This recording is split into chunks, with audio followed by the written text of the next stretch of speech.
Hey everybody, I just wanted to shoot a quick video. Um, so I had a situation that happened, and I'm hoping that other people can learn from my mistake. And to be honest with you, I typically don't make this kind of mistake. But so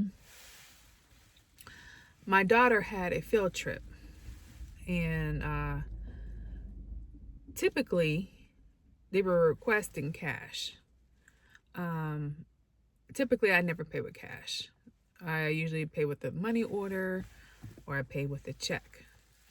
So this was over a 5 payment time from I think it was December up until March.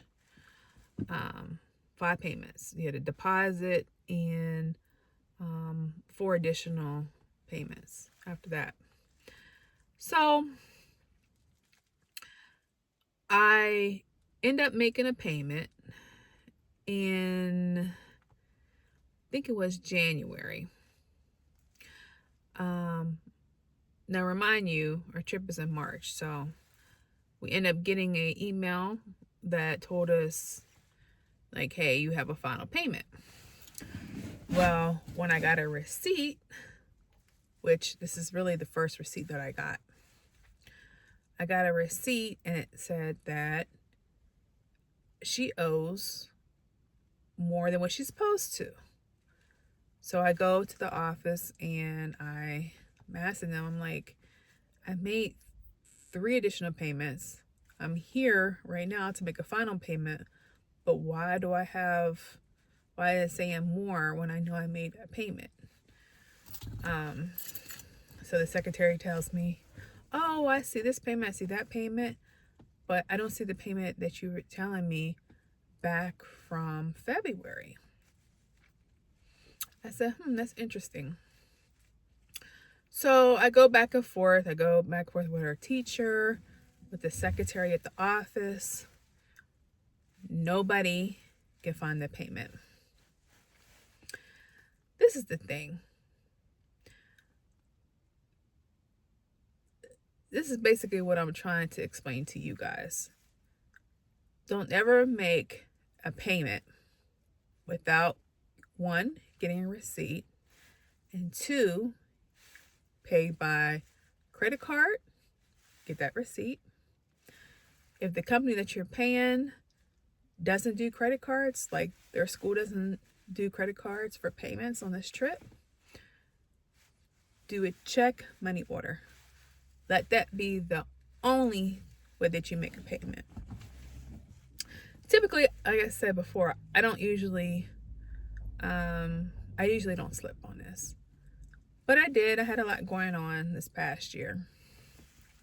But I just hoping to have you guys learn from my mistake. Mistake I will never happen again. And I'm making a lot of these videos with financial literacy, financial awareness, how to go about doing things, because I have 2 teens. Well, one is 18, one's 19, so they're not really teens, but they're young adults now. And what I'm realizing is a lot of our younger people do not know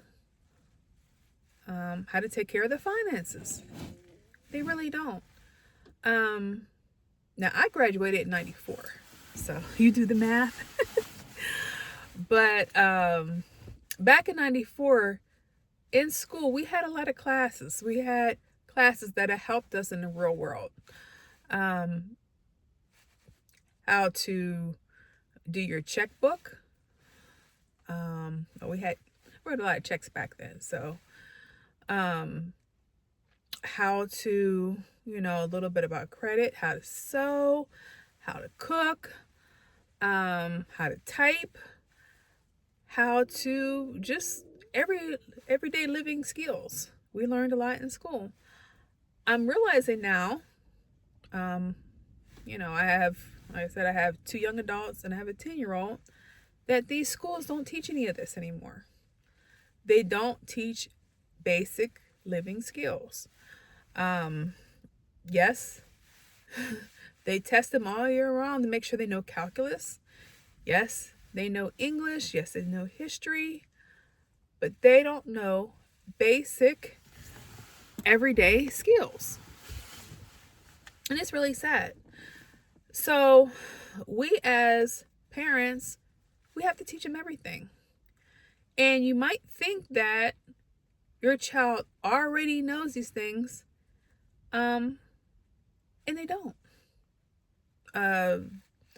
You know, my son right now, if I asked him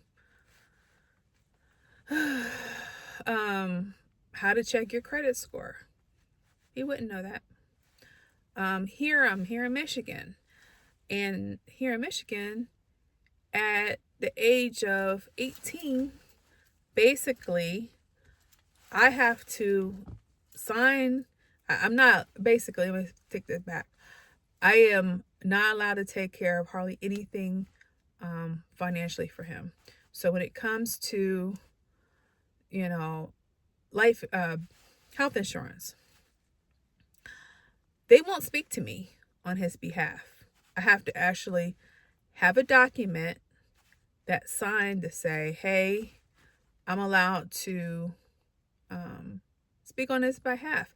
And 9 times out of 10 at 18, they're not paying their own health insurance bill. There's a lot of things they're not doing. But a lot of these companies don't want to talk to me as the parent. So what it's telling me is that we better get these kids, let me take that back, young adults, to better teach them how to do everything. And I even say, to my kids, like, if anything happened to me, you gotta know what you're doing. And that's basically where we're at right now in 2025. They're making a lot of things harder for us. I think about my kids and hope that, I pray for them financially, because this economy is terrible. It's a whole different economy. But this is just a quick video.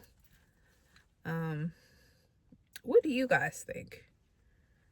Do you think that they should change a lot of these rules and regulations when it comes to, parents being overseers of their bank account, their health insurance, all that good stuff? Or do you think everybody should keep it the same way? And if you can, drop a like, drop a comment, and subscribe. Appreciate it. Take care. Peace.